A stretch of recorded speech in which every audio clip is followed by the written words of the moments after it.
Shalom. Shalom. Selamat hari Minggu. Selamat hari Minggu. Selamat datang Amin. beribadah di Gereja GBI di Kayos yang ada di Geraha ini.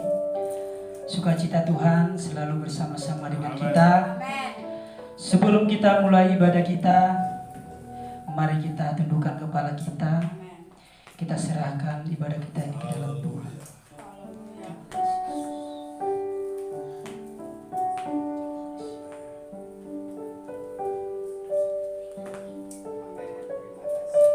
Haleluya.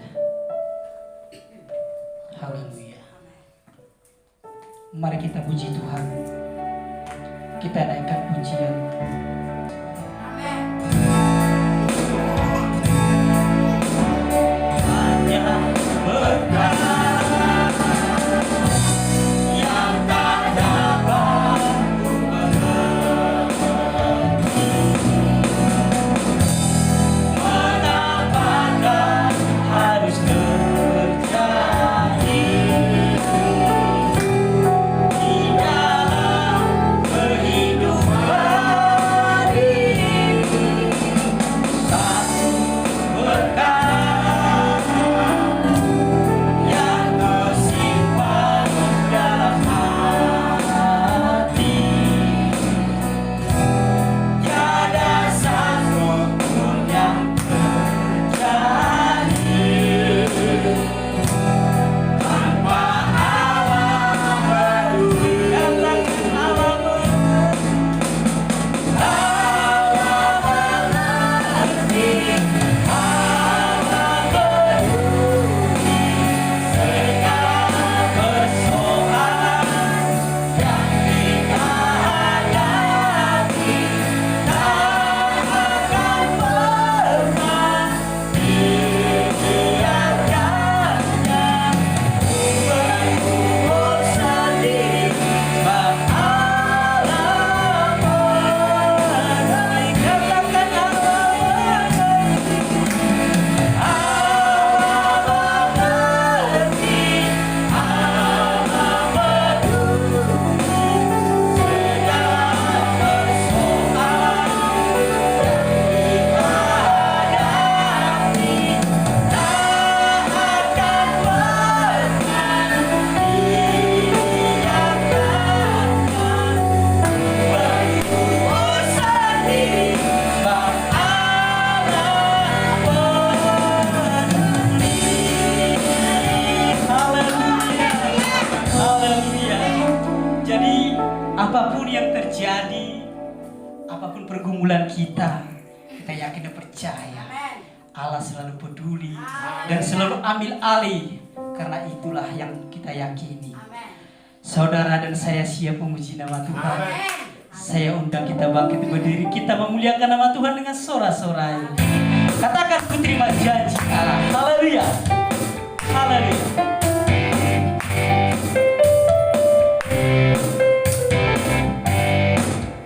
Terima janji Allah.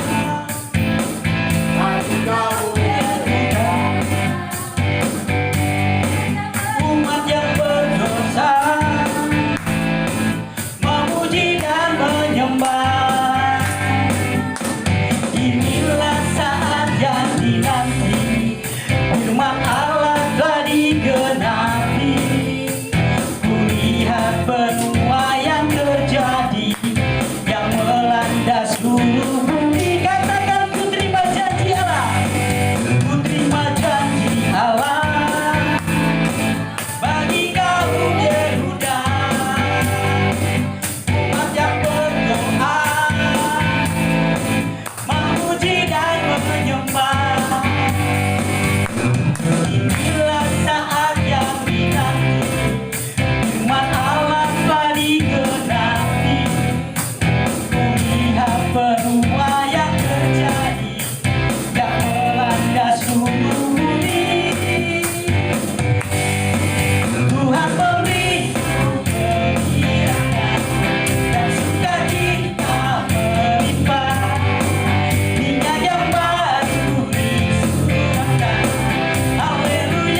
apabila kita sudah menerima janji Allah, maka kita harus selalu bersorak-sorak puji nama Dia.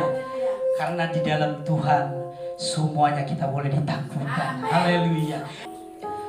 Mari setiap kita sidang jemaat yang ada, kita persiapkan hati kita. Apapun pergumulan kita, apapun keresahan yang kita alami, apapun pencobaan yang ada di dalam kehidupan kita, hari ini kita serahkan kepada Tuhan. Tetapi mari kita siapkan hati kita untuk mendengarkan daripada firman Tuhan. Sebab firman Tuhan akan meneguhkan kita, akan menguatkan kita untuk melalui setiap pergumulan yang ada. Katakan, ku siapkan hatiku Tuhan.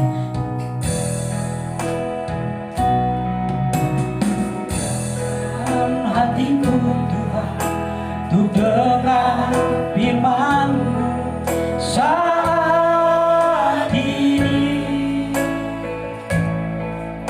Sujud menyembah-Mu Tuhan, masuk hadirat-Mu saat ini. Curahkan urapan-Mu Tuhan bagi jemaat-Mu saat ini. Ku siapkan hatiku Tuhan, untuk dengar firman. Kita nyanyikan lagi pujian ini. Saya jemput kita batu berdiri. Siapkan hatiku Tuhan, untuk dengar firman-Mu saat ini. Untuk menyembah-Mu Tuhan, masuk hadirat-Mu saat ini. Curahkan urapan-Mu Tuhan bagi jemaat-Mu saat ini. Ku siapkan hatiku Tuhan, untuk dengar firman-Mu. Katakan firman-Mu, firman-Mu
Kami mau mendengarkan kebenaran firman-Mu. Karena firman-Mu lah yang menjadi jawaban atas segala pertanyaan yang timbul dalam hidup kami. Firman-Mu lah yang menjadi terang di tengah-tengah perjalanan kami yang penuh dengan kegelapan. Firman-Mu itu tidak akan pernah berubah. Karena itu berfirmanlah kepada kami Tuhan lewat hamba-Mu. Sampaikanlah isi hati-Mu kepada kami, karena kami sangat membutuhkannya. Dalam nama Yesus Kristus, kami bersyukur buat anugerah Tuhan yang sudah menyertai dan memberkati kami. Juga kesaksian-kesaksian yang hidup yang menyatakan bahwa Tuhan tetap baik sekalipun dalam situasi yang tidak baik. Karena Allah kami tidak berubah. Keadaan boleh berubah, situasi boleh berubah, tetapi Tuhan kasih-Mu tidak akan pernah berubah. Kami berdoa Tuhan saat ini untuk Papa Novia Tuhan, kami serahkan dalam tangan-Mu yang dalam perjalanan ke Semarang. Kami bersyukur buat kesehatan yang Tuhan telah tuntut, sehingga dia boleh kembali melaksanakan aktivitasnya. Tuhan semakin berkati, Tuhan tuntut dalam perjalanannya, terutama boleh semakin sungguh-sungguh mengenal Engkau. Dalam nama Yesus Kristus, kami juga berdoa untuk Bapaknya Daniel ya Tuhan, yang saat ini harus menjalani operasi kembali untuk boleh penyelesaian dan kesembuhan yang lebih sempurna atas sakit penyakitnya. Kami percaya dalam semuanya Tuhan akan pulihkan, Tuhan akan nyatakan penyertaan dan mujizat-Mu. Dalam nama Yesus, kami siapkan hati kami dengar firman Tuhan. Haleluya. Yang percaya berkata amin. Puji Tuhan. Silakan duduk kembali, Bapak Ibu Saudara yang dikasihi oleh Tuhan Yesus Kristus. Shalom. Kita bangga, kita bersyukur kalau Tuhan masih berikan kepada kita waktu, kesempatan untuk memuji Tuhan dan dapat beribadah bersama-sama di tempat ini. Mari kita buka Alkitab kita di dalam Yakobus pasal yang keempat, ayat yang ke-7 sampai ayat yang ke-10. Yakobus 4 ayat yang ke-7 sampai ayat yang ke-10. Demikian bunyi firman Tuhan. Karena itu tunduklah kepada Allah dan lawanlah iblis, maka ia akan lari daripadamu. Mendekatlah kepada Allah dan ia akan mendekat kepadamu. Tahirkanlah tanganmu, hai kamu orang-orang berdosa, dan sucikanlah hatimu, hai kamu yang mendua hati. Sadarilah kemalanganmu, berdukacitalah dan merataplah. Hendaklah tertawamu kamu ganti dengan ratap, dan sukacitamu dengan dukacita. Rendahkanlah dirimu di hadapan Tuhan, dan Ia akan meninggikan kamu. Amin. Tema firman Tuhan saat ini, Tuhan menciptakan manusia sebagai makhluk penakluk. Amin.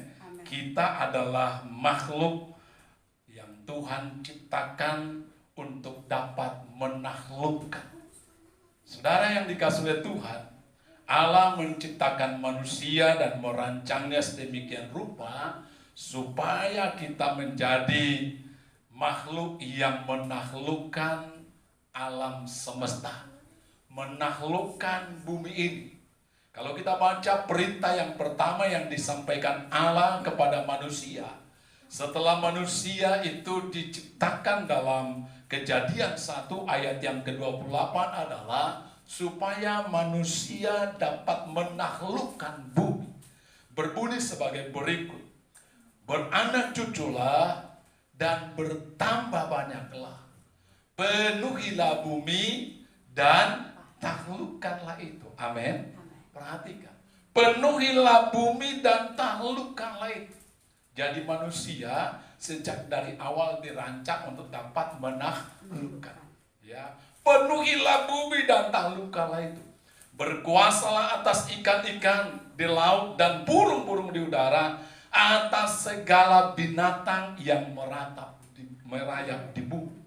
Saudara, arti kata menaklukkan adalah menundukkan, mengalahkan. Saya ulangi sekali lagi, dalam Kamus Bahasa Indonesia dikatakan arti kata daripada menaklukkan itu adalah menundukkan, mengalahkan. Dengan kata lain, bahwa manusia telah dirancang oleh Tuhan untuk menjadi seorang pemenang. Amin. Yang dapat menaklukkan, menundukkan, dan mengalahkan setiap musuh.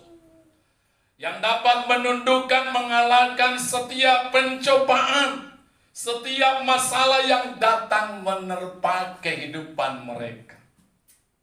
Ini harus kita paham.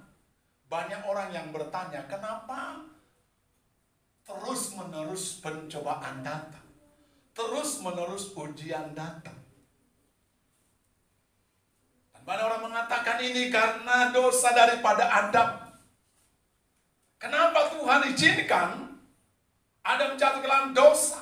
Kenapa ada buah pohon pengetahuan yang baik dan yang buruk ditempatkan Tuhan dalam Taman Eden? Orang begitu benci kepada ujian dan begitu benci kepada pencobaan. Tetapi saya mau sampaikan kepada kita, kita harus paham siapa kita yang diciptakan Tuhan. Kita adalah makhluk yang dirancang untuk dapat menaklukkan, untuk boleh mencari pemenang. Dan kemenangan itu adalah dapat kita peroleh setelah kita melewati ujian dan tantangan dalam kehidupan kita. Amin. Seseorang disebut pemenang, seseorang disebut penakluk, itu harus dikonfirmasi. Lewat apa? Lewat berbagai-bagai ujian, berbagai-bagai pencobaan yang datang menerpa kehidupan mereka. Jadi tidak mungkin seorang disebut pemenang tanpa melewati pertandingan, tanpa melewati tantangan. Itu sebabnya Tuhan menempatkan di tengah-tengah taman itu ada pohon pencobaan, yaitu pohon pengetahuan yang baik dan yang buruk. Di dalam Taman Eden itu ada ular, ada pohon pengetahuan yang baik dan yang buruk, ada kebebasan manusia. Kenapa Tuhan izinkan itu? Jawabannya adalah supaya betul-betul manusia dapat dikonfirmasi, dapat dinyatakan bahwa manusia itu benar-benar adalah pemenang. Dan Allah telah merancang kita supaya kita keluar menjadi pemenang. Amin.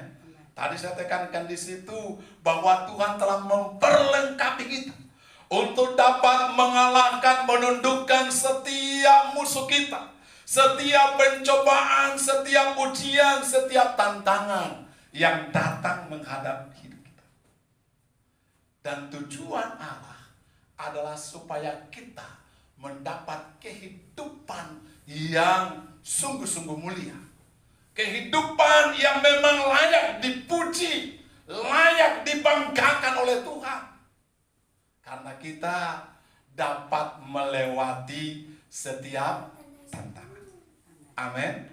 Jadi hari ini kita harus tahu itu, bahwa masalah, pergumulan, ujian itu adalah sesuatu yang baik dalam hidup kita. Supaya kita boleh mengalami kehidupan yang semakin berkualitas. Kita dapat benar-benar hidup menurut gambar dan rupa Allah. Jangan membenci ujian dan membenci pencobaan. Tetapi Tuhan katakan hadapi. Ya. Orang-orang mengatakan, Tuhan jauhkanlah segala tantangan, jauhkan segala pencobaan, jauhkan segala masalah dalam hidup saya. Memang kita tidak perlu meminta supaya Tuhan mendatangkan masalah kepada kita. Tuhan kita tidak perlu berdoa supaya kita menghadapi pencobaan, tidak. Tetapi itu pasti datang menghadapi kita. Itu pasti datang menghadapi kita. Tapi yang Tuhan katakan, jika kamu jatuh ke dalam berbagai-bagai pencobaan, anggaplah itu apa? sebagai kebahagiaan. Karena di balik semua itu sebenarnya Allah sedang mempersiapkan kita supaya menjadi pribadi-pribadi yang utuh, pribadi-pribadi yang sungguh-sungguh dapat dibanggakan di hadapan Tuhan, layak untuk menerima kemuliaan Tuhan yang kekal. Nah, yang penting bagi kita saat ini adalah kita harus mengerti bagaimana supaya kita tetap boleh sesuai dengan rancangan Tuhan keluar sebagai pemenang. Bahkan Paulus berkata, kita sebagai anak-anak Tuhan lebih daripada orang-orang yang menang. Amin. Jadi sekali lagi, bukan masalah, bukan pencobaannya, bukan ujian yang harus disingkirkan. Tetapi yang harus kita minta adalah supaya kita boleh benar-benar hidup sesuai dengan apa yang Tuhan mau. Dan kita keluar sebagai makhluk pemenang. Makhluk penakluk sesuai yang dirancangkan oleh Tuhan. Karena memang kita harus menang. Amin. Kita harus menang. Kenapa? Karena Tuhan sudah berikan segala sesuatu yang kita butuhkan untuk kita dapat mengalami kemenangan. Jadi tidak boleh kita mentolerir diri kita kalau kita kalah. Kalau kita jatuh dalam dosa, jangan bilang, aduh saya kan manusia biasa. Tidak. Tuhan tidak pernah mengkehendaki dan merancang kita menjadi pecundang. Kalau kita jatuh dalam dosa, maka kita harus segera katakan, Tuhan, aku datang kepadamu, ampuni aku karena aku tidak berpegang kepada kebenaran Tuhan. Karena selama kita hidup sesuai dengan apa yang Tuhan mau, pasti kita keluar sebagai pemenang. Karena memang Allah telah rancang kita menjadi seorang penakluk. Haleluya. Ya, jadi pasti sudah. Ini yang harus kita paham. Tantangan tidak akan, ujian tidak akan mungkin kita hindari. Tetapi kita harus hadapi. Itu sebabnya dikatakan oleh Alkitab di sini. Karena itu tunduklah kepada Allah dan lawanlah iblis. Haleluya. Iblis yang merupakan musuh abadi daripada manusia. Yang setiap waktu berusaha untuk mencobai kita. Karena pencobaan bukan datang dari Tuhan. Pencobaan datang dari iblis. Tetapi Tuhan memakai pencobaan itu untuk menguji kita. Tuhan menguji kita. Mengizinkan ujian supaya apa? Supaya kita betul-betul memiliki hidup yang berkualitas. Sebab tujuan pencobaan itu adalah supaya kita memiliki kehidupan yang semakin berkualitas di hadapan Tuhan. Supaya kita dapat dinyatakan sebagai pemenang. Tapi tujuan daripada pencobaan itu, supaya kita maunya iblis itu, kita jatuh, kita jauh daripada Tuhan. Dan pencobaan itu biasanya datang diawali dengan hal-hal yang indah. Nah, hal-hal yang enak. Kalau kamu makan buah pohon terlarang itu, pasti kamu akan menjadi seperti Allah. Hal-hal yang enak. Kelihatannya begitu indah, itu diawali saudara. Itu pencobaan. Hati-hati, sesuatu yang indah, sesuatu yang enak pada awalnya kita harus hati-hati. Tetapi ujian itu diawali dengan hal-hal yang sulit. Hal-hal yang penuh dengan pergumulan. Seperti yang dihadapi oleh jemaat yang mula-mula ada aniaya dan sebagainya. Tetapi pada akhirnya mendapatkan kemenangan dan dibawa kepada kemuliaan. Jadi kalau hari-hari ini kita sedang menghadapi masa-masa yang sulit, katakan Tuhan terima kasih. Karena aku sedang menghadapi masa-masa ujian. Dan Tuhan sedang siapkan bagiku kemuliaan yang tidak pernah terpikirkan sebelumnya. Apa yang tidak pernah dilihat mata, apa yang pernah didengar oleh telinga, semua disediakan Allah bagi orang yang mengasihi Dia. Amin. Itu sebabnya Paulus katakan kita nggak boleh mengeluh. Kita harus mengucap syukur dalam segala situasi. Kenapa? Karena Allah kita tetap sama. Dia mengasihi kita. Situasi boleh berubah. Keadaan itu selalu berubah. Tetapi kasih Allah itu tetap sama. Pikiran Allah terhadap kita, rancangan Allah terhadap kita tetap sama. Yaitu memberikan kepada kita masa depan yang penuh harapan. Nah saudara, bagaimana supaya kita boleh mengalami kemenangan? Dikatakan di sini, lawanlah iblis, maka ia akan lari daripadamu. Amin. Untuk mendapatkan kemenangan, jelas dikatakan di sini, kita harus mendekat kepada Allah. Haleluya. Ini harus kita pahami. Yang pertama sekali lagi, kita boleh mengalami kemenangan selama kita mendekat kepada Allah. Selama kita bersama dengan Tuhan. Jika Allah di pihak kita, siapa yang dapat melawan kita? Dengan Allah kita lakukan perbuatan yang gagah perkasa. Jadi rahasia yang pertama adalah bahwa kita memang bisa mengalami kemenangan dan menjadi makhluk penakluk, saudara, selama kita mendekat kepada Allah. Yesus berkata di dalam Yohanes pasal yang ke-15 ayat yang ke-5, Akulah pokok anggur dan kamulah ranting-rantingnya. Barang siapa tinggal dalam aku dan aku dalam dia, dia berbuah banyak. Kalimat yang terakhir apa, saudara? Sebab di luar aku kamu tidak dapat berbuat apa-apa. Di luar aku kamu tidak dapat berbuat apa-apa. Gambaran hubungan kita dengan Allah seperti hubungan ranting dengan pohon. Kita harus melekat. Itu yang membuat kita keluar sebagai pemenang. Kekuatan kita, kemenangan kita bukan bersumber dari diri kita. Kita ini terbuat dari debu yang tidak memiliki kekuatan apa-apa. Tetapi kekuatan kita bersumber dari Allah. Allah menghembuskan nafas. Dalam diri kita ditaruh Tuhan kekekalan. Ada kekekalan. Itu luar biasa, saudara. Itu membedakan kita dengan makhluk-makhluk lain. Kenapa? Karena di dalam diri kita ini ada kekekalan. Tubuh ini adalah ada batas waktu. Tetapi roh yang diberikan Tuhan kepada kita, itu tidak ada batas waktu. Itu sebabnya kita ini seringkali menjadi mengalami kesulitan. Kenapa? Karena sebenarnya kita tidak ingin terbawa oleh waktu. Kenapa? Karena kita di dalam diri kita ada kekekalan. Hanya manusia yang tahu tentang masa lalu, mengingat masa lalu, dan kemudian memikirkan masa depan. Dan manusia tidak rela sebenarnya dia terbakar oleh waktu. Itu sebabnya manusia tidak rela menjadi tua.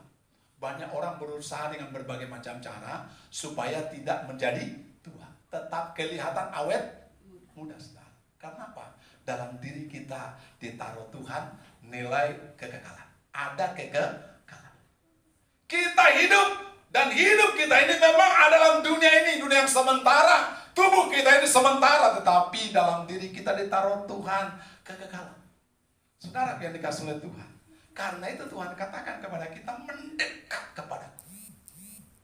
Maka kamu dapat melawan iblis. Dan iblis akan lari daripadamu. Karena ketika kau mendekat kepadaku, kata Tuhan, aku pun akan mendekat kepadamu. Dan itu yang akan memampukan kita. Sehingga kita boleh keluar sebagai makhluk apa tadi? Penakluk. Makhluk pemenang.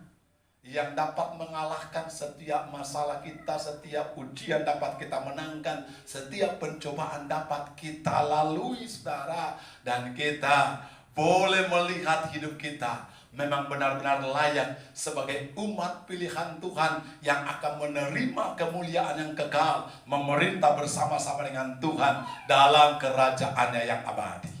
Haleluya. Itu sebabnya selama kita dalam dunia ini, saudara, supaya kita boleh mengalami kemenangan-kemenangan itu di saat kita mendekat kepada Allah. Maka yang pertama, pikiran kita harus tertuju kepada Allah. Untuk kita boleh mengalami kemenangan itu harus menjaga pikiran kita. Ya. Sebab ketika kita memusatkan pikiran kita kepada sesuatu secara alami, kita sedang berjalan menuju apa yang menjadi pusat pikiran kita. Itu secara alami. Misalnya kita memikirkan sesuatu, ya, mau beli baju, misalnya baju yang bagus, terpusat ke situ, maka kita sedang menuju ke sana. Kalau itu menjadi fokus pikiran kita, apapun yang menjadi fokus pikiran kita, kita sedang melangkah menuju ke arah fokus pikiran kita. Amin. Jadi apa yang menjadi fokus pikiran kita hari ini? Banyak orang fokus pikirannya adalah kegagalan. Aduh, saya nggak gol lagi. Aduh, saya gagal. Dia sedang menuju kepada kegagalan. Ketika dikatakan, aduh, semua susah. Lama-lama apa saudara? Dia sedang menuju kepada kesusahan. Nah, jadi ketika kita sebagai orang-orang disebut sebagai makhluk penakluk yang telah dirancang Tuhan menjadi pemenang, pikiran kita harus selalu kita arahkan, fokuskan kepada Tuhan. Dalam Filipi pasal 4 ayat 8 dikatakan begini. Jadi akhirnya saudara-saudara, semua yang benar, semua yang mulia, semua yang adil, semua yang suci, semua yang manis, semua yang sedap dengar, semua yang disebut kebajikan dan patut dipuji, pikirkanlah semua itu. Haleluya. Saat ini sudah karena Allah kita Allah yang baik, maka fokus pikiran kita adalah kepada hal-hal yang baik. Amin. Semua yang benar, semua yang mulia, semua yang adil. Pokoknya pikirkan yang indah-indah. Di tengah-tengah masalah, ujian dan pencobaan itu, jangan pernah memikirkan hal-hal yang buruk. Iblis selalu berusaha untuk mengintimidasi kita, supaya mulai kita terintimidasi memikirkan, oh kita tidak mampu lagi, ini akan mendatangkan hal yang buruk, masa depan saya, masa depan yang begitu suram. Itu iblis. Tetapi kita punya Allah yang baik, yang selalu merancangkan yang baik. Kita akan katakan terima kasih Tuhan. Masalah pergumulan memang begitu luar biasa, tetapi aku tahu Tuhanku jauh lebih luar biasa. Sehingga Paulus katakan pencobaan yang kami hadapi ini adalah pencobaan yang biasa-biasa saja, tidak akan melampaui kekuatanku. Luar biasa. Kenapa dia mengatakan begitu? Apakah pencobaannya kecil? Tidak. Berapa kali dia dirajam dengan batu, dikhianati, bahkan difitnah oleh jemaat yang dirintis dan digembalakannya selama 3 tahun lebih di Korintus. Berapa kali dia ditinggalkan oleh saudara-saudaranya, oleh teman-teman sepelayanannya, ditinggalkan. Saudara baca itu. Tapi dia katakan begini, pencobaan itu pencobaan yang biasa. Karena kemuliaan yang Tuhan berikan bagi kami tidak sebanding dengan, atau penderitaan yang kami alami sekarang tidak sebanding dengan kemuliaan yang Tuhan siapkan. Berpikir hal-hal yang indah. Amin. Ini sudah membuat kita bangkit semangat kita.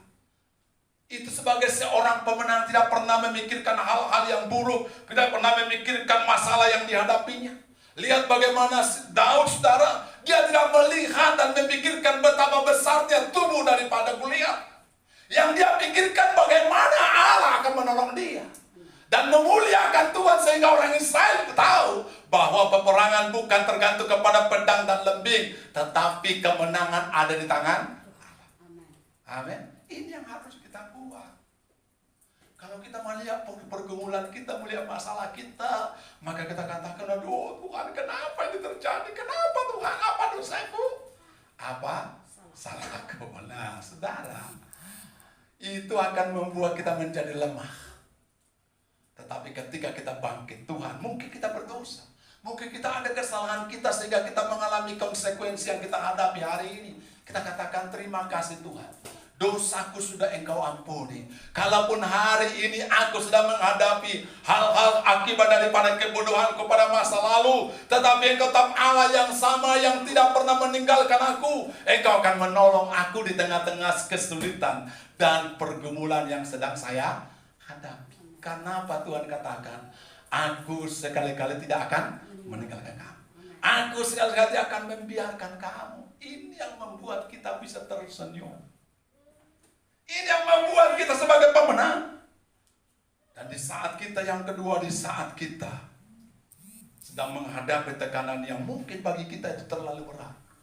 Di sini yang disebutkan butuh saudara seiman. Masalah nggak boleh diceritakan kepada semua orang. Jangan pernah umumkan masalahmu kepada dunia ini. Karena itu tidak akan membuat masalah menjadi ringan. Tetapi kita butuh orang-orang yang memang dapat kita percaya. Untuk kita bisa menceritakan masalah kita. Karena kita anggota tubuh Kristus, ada hal-hal yang sangat sulit yang kita sendiri tidak bisa menyelesaikan. Saya bersyukur saya punya adik saudara, ketika kami menghadapi masalah, dia memanggil kami di sebuah tempat, lalu kami cerita-cerita. Dan saya pun juga bisa curhat sedikit kepada dia. Dan itu memberikan konfirmasi yang lebih menguatkan, saudara. Menguatkan. Membuat kita ada kelegaan. Karena masalah itu sekuat apapun kita membutuhkan orang. Saya katakan dokter tidak bisa mengobati atau mengoperasi dirinya sendiri. Sekalipun ia dokter yang paling hebat. Jadi jangan saudara merasa malu ketika ada masalah saudara datang kepada seorang pendeta, kepada seorang sahabat yang betul-betul dapat berempati dan dapat kita ajak untuk berdoa. Dan tentu masalah yang kita sampaikan itu adalah sesuatu yang harus dipertanggungjawabkan. Kalau saudara datang kepada saya, saudara mengungkapkan masalah saudara kepada saya, maka saya harus bertanggung jawab menjaga. Karena itu ada kepercayaan. Ketika masalah itu ternyata dibeberkan kepada orang lain, padahal itu disampaikan kepada kita, berarti kita telah menyalahgunakan atau mengkhianati kepercayaan. Jadi ini kita lihat, saudara. Kita membutuhkan orang lain. Kita membutuhkan teman. Kita membutuhkan orang yang dapat memeluk kita dengan kasih. Sehingga ada kelegaan dalam hati kita. Ini yang kedua, saudara. Ketika saudara mengalami tekanan yang luar biasa, jangan saudara hanya menghadapi sendiri. Bagi dengan saudaramu. Karena dengan engkau mengungkapkan itu kepada orang lain, ada sebuah kelegaan. Tentu sekali lagi, adalah orang-orang yang seiman, yang dapat berempati memahami kita, dan dapat bersama-sama kita ajak berdoa. Ingat bagaimana Daniel ketika keputusan Raja Nebukadnezar mengatakan semua akan dibinasakan. Dia cari temannya, yaitu Sadrak dan Abednego. Mereka berdoa, mereka menyampaikan kepada Tuhan dan ada solusi. Ini yang kedua, saudara. Di dalam kita terus menjadi penakluk yang diciptakan Tuhan. Dan yang ketiga yang terakhir adalah lawanlah iblis. Amin. Iblis tidak boleh diajak kompromi atau diajak diskusi. Sudahlah, gak apa-apa begini-begini. Jangan. Iblis harus dihardik. Ingat bagaimana Tuhan Yesus ketika iblis datang menggoda Tuhan Yesus. Dikatakan jika engkau anak Allah, robalah, melompatlah dari bumbungan baiklah. Iblis mengatakan, enyah daripadaku iblis. Tidak boleh diajak kompromi. Nah, kita sekarang dalam menghadapi setiap godaan-godaan intimidasi sejahat. Ketika kita menghadapi tantangan, pasti ada bisikan-bisikan yang melemahkan kita. Ada orang mengatakan kamu sakit hari ini, Tuhan sudah meninggalkan kamu, kamu punya masalah hari ini, karena ini dan sebagainya, maka kamu akan makin hancur. Di saat itu, kita harus lawan iblis. Dengan apa? Dengan memakai firman. Di saat kita sedang kekurangan, iblis mengatakan kamu akan terus mengalami kekurangan. Sebentar lagi kamu akan mengalami kelaparan. Kita pakai firman Tuhan, kita lawan iblis dengan firman Tuhan berkata, Tuhan Allah gembalaku, aku takkan kekurangan. Allahku akan memenuhi segala kebutuhanku menurut kekayaan dan kemuliaan. Jadi karena itu jemaat memang harus baca dan hafal ayat firman Tuhan. Nggak boleh tidak tahu ayat firman Tuhan. Hanya yang dihafal satu ayat saja. Yohanes 3 ayat 16. Karena begitu besar, nggak boleh hanya itu aja, saudara. Sebagai makhluk pemenang, kita harus belajar firman Tuhan, menghafalkan firman Tuhan. Ketika menghafalkan, kita sudah menghafal firman Tuhan. Di saat iblis menyerang kita, firman itu akan muncul. Kita lawan dia dengan iman yang teguh, dikatakan di sini. Dalam 1 Petrus 5 ayat yang ke-8-9 dikatakan. Ya, 1 Petrus 5 ayat 8-9. Sadarlah dan berjaga-jagalah, lawan musuh iblis berjalan keliling sama seperti singa-singa yang mengaum dan mencari orang yang dapat ditelannya. Ayat yang ke-9, lawanlah dia dengan imanmu yang teguh. Amin. Jadi iblis itu harus dilawan. Hal-hal yang negatif yang ditaruh iblis dalam pikiran kita harus dilawan. Dengan apa? Dengan memakai firman Tuhan. Dengan demikian kita akan melihat hal-hal yang luar biasa. Kita adalah makhluk penakluk. Amin. Yang akan mengalahkan dan menundukkan setiap lawan kita. Tanamkan dalam hati kita. Saya diciptakan Tuhan menjadi makhluk apa? Penakluk. Bukan makhluk pecundang. Supaya aku menaklukkan segala sesuatu. Dan aku berkuasa atas segala sesuatu yang Tuhan ciptakan. Karena itu mendekat kepada Tuhan. Di saat kita mendekat kepada Tuhan, Tuhan mendekat kepada kita. Pikiran kita harus kita izinkan diubah Tuhan. Sehingga pikiran kita bukan tertuju kepada hal-hal yang negatif. Kepada masalah-masalah kita. Tetapi pikiran kita tertuju kepada Tuhan. Memikirkan hal-hal yang positif. Karena sekali lagi, secara alami bahwa kita sedang berjalan menuju kepada apa yang menjadi fokus pikiran kita. Ya. Nah, ketika kita fokus memikirkan hal-hal yang baik, kita sedang menuju kepada hal-hal yang baik. Karena itu belajar apa yang dikatakan Paulus, apa yang baik, apa yang sedap. Dan yang kedua, miliki saudara-saudara seiman yang dapat kita ajak untuk berbagi dalam masalah kita, yang dapat mendoakan kita, dapat mendengarkan kita. Dan jadilah sahabat, jadilah keluarga yang dapat mendengarkan saudara-saudaramu, yang untuk boleh saling berbagi dalam setiap masalah. Dan yang ketiga, lawan iblis itu. Amin. Miliki firman Tuhan. Karena itu hafalkan firman Tuhan. Dan kita akan melihat ke depan, Tuhan akan jadikan kita orang-orang yang hebat, yang selalu terus dipakai oleh Tuhan. Haleluya. Kita datang di hadapan Tuhan. Haleluya.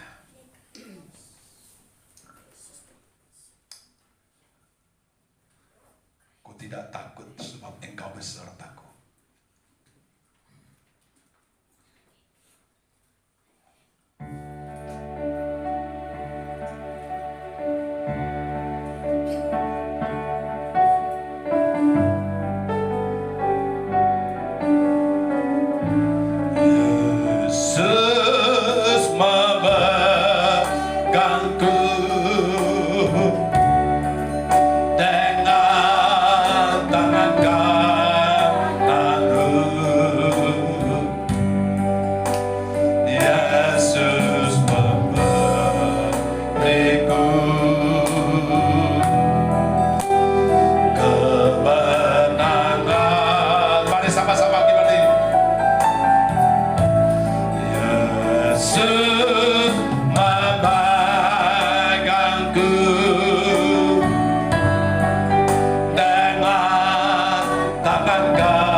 Diciptakan menjadi seorang pemenang, makhluk penakluk.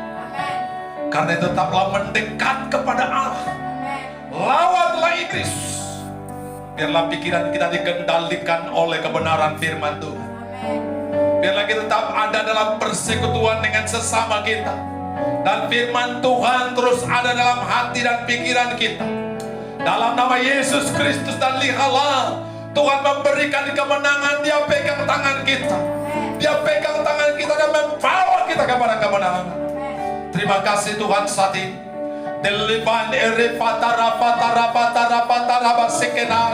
Apapun yang menjadi pergumulan kami, Mungkin saat ini kami sedang dalam pencobaan, dalam ujian, dalam masalah dan pergumulan. Tapi kami bersyukur karena Tuhan sedang membawa kami kepada kemuliaan yang lebih besar. Terima kasih Bapak. Kami tidak mengeluh, kami tidak bersungguh-sungguh, tapi kami justru selalu bersyukur dan percaya bahwa di balik semua kesulitan, penderitaan, pergumulan, Tuhan sedang membawa kami kepada kemuliaan yang lebih besar. Buat kami tetap Tuhan adalah firman-Mu. Dalam nama Yesus, saat ini yang sakit sembuhkanlah, yang lemah kuatkanlah, yang susah hiburlah Tuhan. Dalam nama Yesus, terima anugerah Tuhan. Kasih Tuhan, arahkan hatimu kepadanya, pulang bawalah berkat-Nya. Tuhan kiranya memberkati saudara, diberkatilah usaha dan pekerjaanmu, ekonomimu, sandang panganmu diberkati oleh Tuhan. Tuhan memberkati keluargamu, anak cucumu perkasa di bumi. Tuhan berkati kesehatanmu, dijauhkan engkau dari segala sakit penyakit, dari COVID-19, engkau tetap dilindungi, sehingga engkau tak memiliki tubuh yang sehat.